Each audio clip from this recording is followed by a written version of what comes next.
भजन संहिता 90 और उसके वचन 12 में यूं लिखा है कि हमको अपने दिन गिनने की समझ दे कि हम बुद्धिमान हो जाएं, कि हमें समझ दे इतनी कि हम अपने दिन गिने और हम बुद्धिमान हो जाएं। यहां पर ये जो भजन लिखने वाला है एक बड़ी ही स्ट्रेंज डिमांड खुदा के सामने रख रहा है। इसकी जो दुआ है, जो प्रार्थना है, वो बड़ी ही अद्भुत है, एक अलग किस्म की है। वो प्रभु से प्रार्थना क्या कर रहा है कि हमें इतनी समझ दे, इतना ज्ञान दे, इतना विजडम दे कि हम बुद्धिमान हो जाएं। किस चीज के लिए? कि हम अपने टाइम की अर्जेंसी को समझ सकें कि जो वक्त है, जो समय है, वो वाकया में कितना अर्जेंट है, कितना जरूरी है, कितना इंपॉर्टेंट है, कितना महत्वपूर्ण है। वो कह रहा है कि हमें समझ दे दिन गिनने की। मैं फिर से चाह रहा हूं कि हमको अपने दिन गिनने की समझ दे कि हम बुद्धिमान हो जाएं। हमारे जो दिन है इस धरती पर, हम उन्हें समझ सके, नहीं काउंट कर सके कि हमारे दिन है ही क्या इस धरती पर रहते हुए। कितना फ्रजाइल है हम, कितने नाजुक है हम जब इस दुनिया पर हैं। तो वो कह रहा है कि हमें ये समझ दे अपने दिन गिनने की, ताकि इस समझ को पर्याप्त करने के बाद, इस समझ को लेने के बाद हम बुद्धिमान हो जाएं। Number ideas. वो कह रहा है कि हम अपने दिन गिनना चाहते हैं। वो चाहते हैं कि हम रियलाइज करें कि हम कितने ब्रीफ हैं इस संसार पर और हम कितने अनश्योर हैं इस दुनिया पर रहते हुए। ये समझ हमें मिल जाए। हम कितने अनप्रेडिक्टेबल हैं, कल को क्या होगा हमें कुछ नहीं पता है। हमारी जान के साथ आधे घंटे, एक घंटे के बाद क्या होने वाला है वो बोल रहा है हमें नहीं पता। और ये समझ हम चाहते हैं कि हमें ये समझ दे दे कि हम बुद्धिमान हो जाएं, इस चीज को समझ जाएं। जैसे वचन में लिखा है कि हमारी जिंदगी तो एक भाव के समान है। हम समझें इस बात को कि हम तो वाकया मानो भाव के समान है, जो थोड़ी देर तो दिखाई देती है, लेकिन कल को क्या होगा इसके साथ कोई पता नहीं है। तो जो कल है वो हमारे लिए वायदा नहीं किया गया है। इस चीज की समझ के लिए ये भजन लिखने वाला प्रार्थना कर रहा है। वो ये प्रार्थना कर रहा है कि हमें इतनी समझ दे कि हम इस बात को समझ जाए, ये बात हमारे दिमाग में घुस जाए कि हम पाप के समान हैं, हम कितने अनप्रेडिक्टेबल हैं, हम कितने अनश्योर हैं और कल का हमारे साथ वायदा नहीं है। हम कल के बारे में भी नहीं जानते कि हमारे साथ क्या होगा। और फिर भजन लिखने वाला एक और अपने भजन में कहता है, भजन संहिता 39 और उसके वचन 4 में, साम्स 39 वचन 4 में लिखा है, हे यहोवा ऐसा कर कि मेरा अंत मुझे मालूम हो जाए। ऐसा कर दे, मुझे ऐसा ज्ञान, ऐसी समझ दे दे कि मेरा अंत मुझे मालूम हो जाए, और ये भी कि मेरी आयु के दिन कितने हैं। मैं जान सकूं कि मेरी एज कितने सालों तक रहेगी, मैं कितने दिनों तक जिंदा रहूंगा, जिससे मैं जान लूं कि कैसा अनित्य हूं। मैं ये जान जाऊंगा इन सब से कि मैं कितना फ्रजाइल हूं, मैं कितना अनप्रेडिक्टेबल हूं। मैं जान सकूं कि मैं असल में है ही कौन, जो मैं घमंड करता फिरता हूं कि मैं ये हूं, मैं वो हूं, मैं किसी को अपने पास नहीं बैठने दूंगा, मैं तो ऐसा कर देता हूं, मैं वैसा कर देता हूं, मेरा ये मेरा वो। भजन लिखने वाला कह रहा है कि मुझे ऐसी बुद्धि दे दे, ऐसी समझ दे दे, ऐसा कर दे कि मैं अपना अंत जान लूं और ये भी जान लूं कि मेरी आयु कितने सालों की रहेगी। इसके साथ मैं ये समझ जाऊंगा कि मैं असल में कितना कमजोर हूं। मेरा जो घमंड है वो जाता रहेगा। मेरा जो इन चीजों को हासिल करने का लालच है कि मुझे ये भी हासिल कर लूं, वो भी हासिल कर लूं, इसको लूट लूं, उसको लूट लूं, इसके साथ धोखा, उसके साथ धोखा, ये करूं, वो करूं, बोला मैं सारी चीजों से पीछा छुड़ा लूंगा। ये जानने के बाद मेरी आयु कितनी है, मैं जान जाऊंगा कि मैं कितना फ्रजाइल हूं, मैं कितना नाजुक हूं। मेरे प्रिय भाइयों और बहनों, क्या हम ऐसा कह सकते हैं? एज ए यूथ हम क्या करते हैं? हम सोचते हैं कि ओ नहीं, ये जो मौत की बात है या मरना, ये वो सब कुछ है, ये हमारे लिए नहीं है, जवानों के लिए नहीं है। ये जो एल्डरली लोग हैं, जो बूढ़े हो जाते हैं या जो कुछ एज को गुजार देते हैं, ये मरना या मृत्यु का कार्य सिर्फ उन्हीं लोगों के लिए है। हम जवान मौत के बारे में कभी नहीं सोचते। लेकिन मैं चाहता हूं कि जाएं कभी कब्रिस्तान को विजिट करें, जाएं जहां पर मुर्दों को दफनाया जाता है, और वहां पर आप क्लियरली देखेंगे कि हर एज का इंसान वहां कब्र के नीचे पड़ा हुआ आपको दिखाई देगा। ये सब हमें दिखाने के लिए है कि आप में से कोई भी नहीं कह सकता है कि नहीं, इस पर्टिकुलर पॉइंट के बाद ही मेरी मौत होगी, इस पर्टिकुलर एज के बाद ही मैं इस दुनिया को छोड़कर जाऊंगा। मौत सिर्फ एल्डरली लोगों के लिए, बूढ़ों के लिए, बुजुर्गों के लिए नहीं है। ये मौत किसी पर भी कभी भी आ सकती है। और ये वचन हमें यही सिखाने की कोशिश कर रहा है कि हम कितने फ्रजाइल हैं, हम कितने फ्रजाइल हैं। हर एक एज स्टेप पर, चाहे बचपन से लेकर बूढ़े तक, हम कभी भी ये दुनिया को छोड़कर जा सकते हैं। और कब्रिस्तान इस बात का गवाह है। Death spares no one. जो मौत है वो किसी को बख्शती नहीं, वो किसी को भी बख्शती नहीं। इस कारण मेरे प्रिय भाइयों और बहनों, जब हम इन हालातों को अपने चारों तरफ देख रहे हैं, इंडिया पाकिस्तान के बीच में जो कुछ भी हो रहा है, ये सब चीजों को जब हम देखते हैं तो मैं चाहता हूं कि हम पहली बात तो डरे ना। वचनों में कहता है कि डरना नहीं। इन चीजों को तुम सुनोगे, ये सब चीजें होंगी, लड़ाइयों की चर्चा तुम सुनोगे, लेकिन घबरा मत जाना। वरन करना क्या है? वरन हमें समय की इमरजेंसी को, समय की जो अर्जेंसी है उसे समझना है, और इसे समझते हुए ये चीजें जो हैं हमें और ज्यादा जगा देनी चाहिए। Let us awaken ourself. ये समय है कि हम जागें, ये समय है कि नींद से उठ जाएं। वचन में जैसे लिखा है कि समय नींद से उठ जाने का है, नींद से उठ जाने का समय है, और इस बात को मालूम करने का समय है what really matters in the life, कि जिंदगी में असल में क्या मायने रखता है, कौन सी चीज सबसे ज्यादा जरूरी है। और आपको क्या लगता है, आपके लिए क्या सबसे ज्यादा जरूरी है? इस दुनिया और दुनिया की शोहरत को हासिल करना? मुझे लगता है नहीं, ये चीज सबसे ज्यादा जरूरी नहीं है, क्योंकि अगर एक बॉम्ब गिरता है, एक मिसाइल गिरती है, तो हम जानते हैं कि दुनिया का क्या हाल होने वाला है। उसके बाद जो परमाणु बॉम्ब बनाकर रखे हुए हैं, दोनों देशों के पास है और भी देशों के पास है, अगर कभी वो गिरता है तो क्या होगा दुनिया का, क्या होगा देशों का? It is so unpredictable. जो कुछ भी हमारा कमाया, जो कुछ भी बनाया, सब कुछ मट्टी हो जाएगा। तो क्या मायने रखता है? मायने ये रखता है कि क्या हम जानते हैं समय की अर्जेंसी को? क्या हम जानते हैं कि हमारा रिश्ता खुदा के साथ कैसा है? क्या हम तैयार हैं इस दुनिया को छोड़ने के लिए? The most important question is this, कि क्या हम इस दुनिया को छोड़ने के लिए तैयार हैं? अगर आज जाना पड़े या कल जाना पड़े, क्या हम तैयार हैं जाने के लिए? क्योंकि जैसे ये भजन लिखने वाला कहता है कि मुझे ये समझ दे कि मैं अपने दिनों को गिनने की, मुझे समझ दे कि मैं बुद्धिमान हो जाऊं। दिनों को समझने की मुझे समझ दे कि मैं बुद्धिमान हो जाऊं। इंग्लिश में लिखा है that I may live wisely, ताकि मैं बुद्धिमानी से जीऊं, बुद्धिमान हो जाऊं और बुद्धिमानी से अपनी जिंदगी गुजारूं इस दुनिया पर रहते हुए।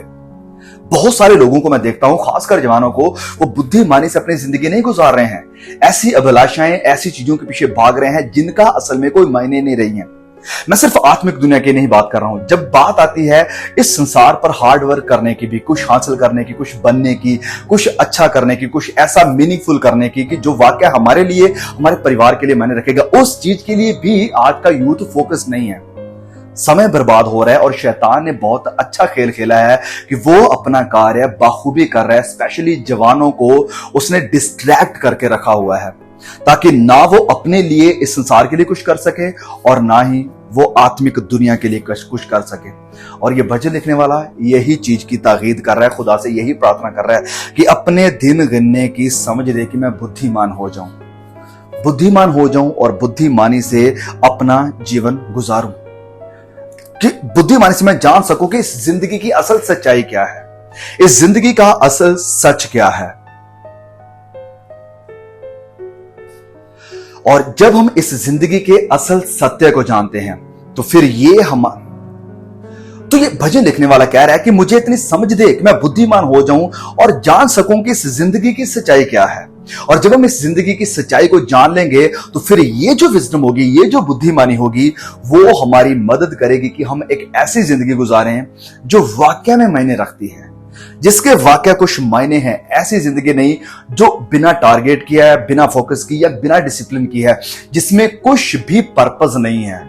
तो पर्पस की जिंदगी गुजारने के लिए हमें जिंदगी के मायने जानना जरूरी है, और जिंदगी के मायने जानने के लिए हमें खुदा से विजडम का मिलना, बुद्धि का मिलना बहुत जरूरी है।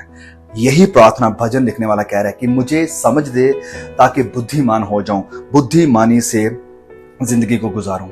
जब बुद्धि मिलेगी तो हम अपनी लाइफ को फोकस के साथ, डिसिप्लिन में और उम्मीद में गुजारना शुरू करेंगे। फोकस में, डिसिप्लिन में और उम्मीद में, ये तीनों चीजें ऐसी हैं जो हर जवान को, खासकर हर मसीही को पता होना बहुत जरूरी है, कि हम फोकस में जिंदगी गुजारें, कि हमारा फोकस क्या है दुनिया में रहते हुए, किस फोकस में हम चल रहे हैं, किस फोकस के साथ चल रहे हैं, किस फोकस के ऊपर काम कर रहे हैं, और फिर जो काम हम कर रहे हैं क्या वो डिसिप्लिन में है या अनडिसिप्लिन तरीके से कर रहे हैं। यहां पर मन किया, वहां पर चले गए, ये खाने के लिए दिल किया, वो खा लिया, क्योंकि वचनों में कहता है कि हम खुदा का मंदिर हैं, और इस खुदा के मंदिर को जो नाश करेगा मैं उसका नाश करूंगा। कल्पना करके देखें, अगर आप एक विश्वासी हैं, मसीह हैं, चर्च जाते हैं, बाइबल को पढ़ते हैं, अगर मैं आपको कहूं कि जाओ एक हथौड़ा लो और जाकर जो चर्च की बिल्डिंग है उसे तोड़ना शुरू कर दो, आप कहेंगे नहीं नहीं नहीं भैया, मैं ऐसे कैसे कर सकता हूं, खुदा के भवन को मैं कैसे तोड़ सकता हूं। लेकिन क्या आप जानते हैं, परमेश्वर हमें कहता है कि हम खुदा का भवन है, और जो हम उस भवन को तोड़ रहे हैं गलत चीजों को इसमें डाल डाल कर, चाहे गलत खाना हो, चाहे गलत पीना हो, चाहे गलत देखना हो, चाहे गलत दोस्तों के साथ जाकर इस शरीर को बिगाड़ना हो, क्या हम खुदा के भवन को नहीं बिगाड़ रहे हैं? यही सबसे बड़ी प्रॉब्लम है कि हमें लगता है कि ये खुदा का मंदिर नहीं है, वो जो चर्च बिल्डिंग है वो खुदा का मंदिर है। नहीं, अगर आप में से मैं किसी को कहूं कि जाओ भैया चर्च में बैठकर शराब पियो या सिगरेट पियो, क्या आप ऐसा करोगे? आप कहेंगे नहीं भैया, चर्च में हम ये काम नहीं कर सकते, ये तो पवित्र जगह है। लेकिन इस शरीर पर कर रहे हो जो असल खुदा ने कहा कि ये तुम्हारा मंदिर है जिसमें खुदा का आत्मा बसता है। और फिर अगर मैं आपको कहूं कि जाओ भैया चर्च में बैठकर वो गंदी फिल्में देखो जो आप घर में देख रहे हो, आप कहेंगे नहीं नहीं, ये काम तो चर्च में कभी नहीं किया जा सकता, कितनी घिनौनी बात होगी, कितना बड़ा पाप है। वाह, सच में ये खुदा का मंदिर है। इस मंदिर के सामने आपने कितनी बार वो चीजें देखी हैं, क्या ये सबसे बड़ा पाप नहीं है? डेफिनेटली है। परमेश्वर कहता है कि आप मंदिर हो जिसमें खुदा का आत्मा बसता है। तो हमें अपने आप को डिसिप्लिन में रखना बहुत जरूरी है। जब हमें प्रभु की तरफ से वो विजडम मिलेगी, जब हम प्रार्थना करेंगे खुदा से कि हमें विजडम दे इस दुनिया पर जिंदगी कैसे गुजारनी है इस चीज के लिए, तो जब हमें खुदा विजडम देगा तो हम फोकस में जिंदगी गुजारेंगे, एक फोकस के साथ एक टारगेट में रहकर चलेंगे, और दूसरी बात डिसिप्लिन में रहकर चलेंगे, और तीसरी बात जैसे मैंने कहा हम उम्मीद के साथ जिएंगे। हम ना उम्मीदी के साथ नहीं जी रहे हैं कि पता नहीं क्या होने वाला है, क्या हो जाएगा मेरे साथ, कल को क्या हो जाएगा, मैं मर जाऊंगा तो क्या हो जाएगा। नहीं, हम उम्मीद में हैं कि अगर मर भी जाते हैं तो प्रभु के साथ हमेशा के लिए रहेंगे। जैसे संत पौलुस कहता है कि मैं तो इस फिराक में हूं कि इस संसार को छोड़कर, इस दुनिया को छोड़कर प्रभु के साथ जा बसूं। तो हमें ये उम्मीद है कि हम प्रभु के साथ जा बसेंगे, और इस चीज के लिए हमें ये प्रार्थना करनी है जैसे ये वचन कह रहा है कि प्रभु अपने दिन गिनने की मुझे समझ दे कि मैं बुद्धिमान हो जाऊं। एक और वचन मैं चाहता हूं कि हम खोलें, इफिसियों अध्याय 5 और उसके वचन 15 और वचन 16 में यूं लिखा है। संत पौलुस कहते हैं, इसलिए ध्यान से देखो, संत पौलुस कह रहा है कि तुम कैसी चाल चलते हो, अपनी चाल पर ध्यान दो। मैं आपसे कह रहा हूं आज के समय में, प्लीज सुने संत पौलुस की इस बात को, पवित्र आत्मा के थ्रू जो वो बोल रहे हैं। पवित्र आत्मा आपसे क्या कह रहा है कि सावधान रहो, ध्यान दो कि तुम कैसी चाल चल रहे हो। आपसे पूछ रहा है ये वचन, तुम कैसी चाल चल रहे हो? निर्बुद्धियों के समान नहीं, पर बुद्धिमानों के समान चलो। निर्बुद्धियों के समान नहीं, बुद्धिमानों के समान चलो। जो निर्बुद्धि इंसान है उसे कोई पता नहीं होता मैं क्या कर रहा हूं, उसे कोई पता नहीं होता मैं क्यों कर रहा हूं, उसे कोई पता नहीं होता कि आज के बाद मेरे साथ में क्या होने वाला है या किस उम्मीद के साथ मैं ये कार्य कर रहा हूं। बुद्धिमानों के साथ फोकस में, डिसिप्लिन में और उम्मीद में।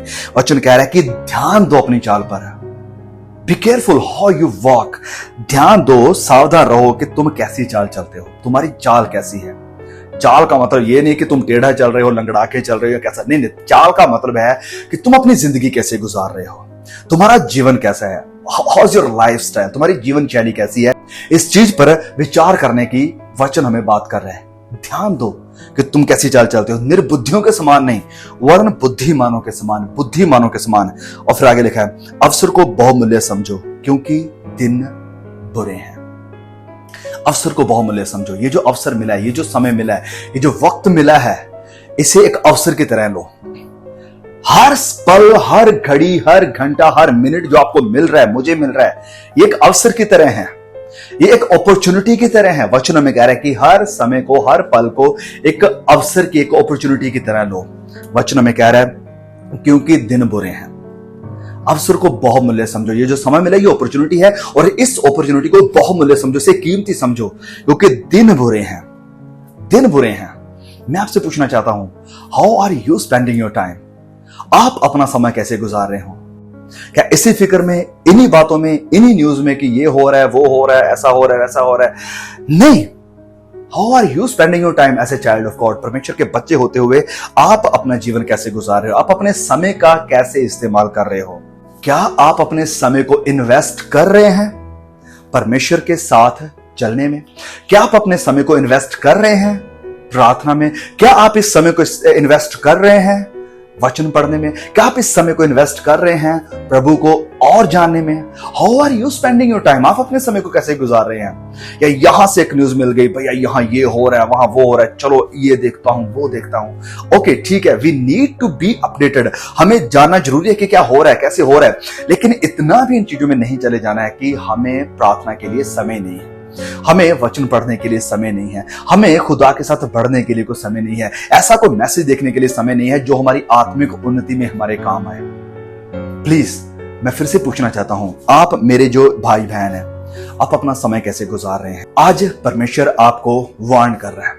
ये जो सब चीजें हो रही हैं, ये फिर से हमें चेताने के लिए है, हमें सावधान करने के लिए है कि परमेश्वर के वचन सच्चे हैं, और हमें सतर्क करने के लिए है कि हम अपने आप को इवैल्यूएट करें और जानें कि हम अपना समय कैसे गुजार रहे हैं। ये जो वर्ल्ड इवेंट्स हो रहे हैं, ये जो युद्ध और लड़ाइयां हो रही हैं, ये जो डिजास्टर्स हमें देखने को मिल रहे हैं, ये जो हॉरिबल रियलिटी, भूखमरी, अकाल, भूकंप हमें देखने को मिल रहे हैं, ये सब चीजें परमेश्वर इस्तेमाल कर रहा है हमें जगाने के लिए, ताकि हम जग जाएं, उठ जाएं, सावधान हो जाएं, पश्चाताप कर रहे हैं, मुड़े खुदा की तरफ, क्योंकि उसका आगमन नजदीक है। झूठे नबी उठ रहे हैं। क्या हम अभी भी सो रहे हैं संसार के साथ? है वचन कहता है कि जो सो रहे हैं उनके लिए मसीह यीशु चोर की नहीं आएंगे, लेकिन आपके लिए नहीं। आप तो अंधकार में नहीं हैं। आप जो अंधकार में नहीं है, आप जो रोशनी में है, आप जो खुदा की सच्चाई में है, प्रभु यीशु की रोशनी में है, आपके लिए मसीह यीशु चोर की तरह नहीं आएंगे, क्योंकि आप जानते हैं, आप उसका वेट कर रहे हैं, आप तैयार हैं उसके लिए। आप हर पल तैयार हैं उसके लिए कि हाँ प्रभु मैं तैयार हूं। हाँ, समय कठिन है, समय मुश्किल है, but I am prepared always. मैं हर समय तैयार हूं। पवित्र आत्मा आज आपको जगा रहा है। पवित्र आत्मा आज आपको आवाज दे रहा है, टर्न टू मी, मुड़ो मेरी तरफ, वेक अप, जागो, उठो नींद से, क्योंकि समय कम है, समय थोड़ा है। मेरे प्रिय भाई और बहनों, समय थोड़ा है। Are you seeking God's kingdom? क्या आप परमेश्वर के राज्य की खोज में हैं? मैं आपसे फिर से पूछना चाहता हूं कि क्या परमेश्वर के राज्य की खोज में है या अपने राज्य की खोज में लगे हुए हैं? यह वचन आज आपको सावधान करने के लिए, यह परमेश्वर की एक चेतावनी है हमारे लिए कि हम अवसर को बहुमूल्य समझें, क्योंकि दिन बुरे हैं। हम ये प्रार्थना करना शुरू करें कि प्रभु हमें अपने दिन गिनने की समझ दे, ताकि हम बुद्धिमान हो जाए और बुद्धिमानी से अपना जीवन गुजारना शुरू करें। फोकस में रहते हुए, डिसिप्लिन में रहते हुए और उम्मीद के साथ भरे हुए हम अपना जीवन गुजारें। आज आप क्या चुनाव करेंगे? आज आप क्या चुनेंगे? यस, तनाव है, पाकिस्तान में भी, इंडिया में भी, बॉर्डर एरियाज में, हर जगह तनाव है कि कहीं भी कभी भी कुछ भी हो सकता है।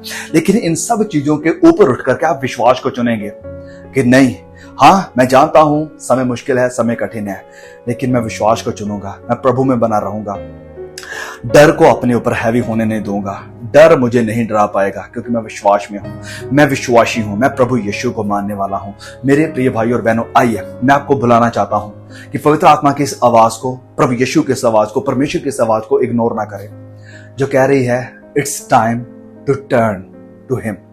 ये वक्त है कि हम उसकी तरफ मुड़े। ये वक्त है कि हम नींद से जाग उठे। ये वक्त है कि हम बुद्धिमानी से चलना शुरू करें, निर्बुद्धियों के समान नहीं। वक्त है कि हम समय को बहुमूल्य जाने, अवसर को बहुमूल्य जाने, क्योंकि दिन बुरे हैं, और प्रभु के साथ फोकस में चलना शुरू करें, डिसिप्लिन जिंदगी गुजारना शुरू करें। ऐसा नहीं कि कुछ कर लिया, कुछ नहीं कर लिया, प्रार्थना कर ली, नहीं कर ली, बाइबल पढ़ ली, नहीं पढ़ ली, फास्टिंग कर ली, नहीं कर ली, ये भी खा लिया, वो भी खा लिया, ऐसा कर लिया, वैसा कर लिया, कोई फर्क ही नहीं पड़ रहा है। नहीं, डिसिप्लिन में चलना शुरू करें और उम्मीद के साथ जिंदगी गुजारें, इस उम्मीद में कि मर भी गए, इस दुनिया को छोड़कर चले भी गए तो हमें कोई नुकसान नहीं है, वरन मौत एक विश्वासी के लिए कॉरिडोर है, एक ऐसा दरवाजा है जो हमें अनंत काल में प्रवेश कर देता है, जो हमें खुदा के साथ मिला देता है। सो प्लीज मेरे भाई और बहनों, समय मुश्किल है, समय कठिन है, यस वी नो इट, लेकिन प्रभु हमारे साथ है, मसीह का वचन हमारे साथ है, और सबसे जरूरी बात, पवित्र आत्मा जो भेजा है हमारे लिए एज ए हेल्पर, वो हमारे साथ है। वो कहता है मैं तुम्हें अकेला नहीं छोड़ूंगा, मैं तुम्हें अनाथ नहीं छोड़ूंगा। You are not an orphan. आप अनाथ नहीं हैं, आप खुदा की संतान हैं, मैं खुदा की संतान हूं। तो आइए इस उम्मीद में चलें और बुद्धिमानी से चलें, निर्बुद्धियों के समान नहीं। मैं God bless you all. Please इस मैसेज को जरूर शेयर करें और भी भाई बहनों को ब्लेस करें। I will see you all again. Amen. Praise the Lord.